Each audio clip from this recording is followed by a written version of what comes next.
Teksa forcat kubane pësuan humbje të rënda duke mbrojtur presidentin e Venezuelës Nicolas Maduro, raportet tregojnë se njësitë elitare ruse të dërguara për të njëjtin mision janë të rrequr pa ofruar rezistencë, duke ngritur pikpyetje serioze mbi rolin real të Moskës në Venezuelë. Sipas burimeve të cituara nga media ndërkombëtare, kontingjenti rus në Caracas ishte më i madh dhe më me ndikim se sa ishte bërë ditur publikisht.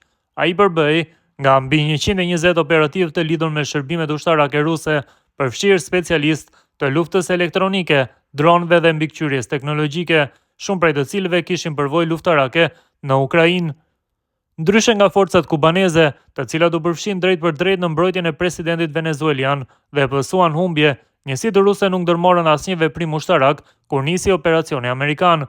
Raportohet se ato u tërhoqën nga pozicionet kyçe, ndërpren komunikimet dhe shmangën çdo përplasje të drejt për drejt me forcat e SBA-s. Kontingjenti rus drejtohej nga generali Oleg Makarević, oficer që më herët ishte përfshirë në operacione të pasuksesshme në Ukrainë dhe që sipas analistëve ishte dërguar në Venezuelë jo si promovim, por si formë marginalizimi brenda strukturave ushtarake ruse.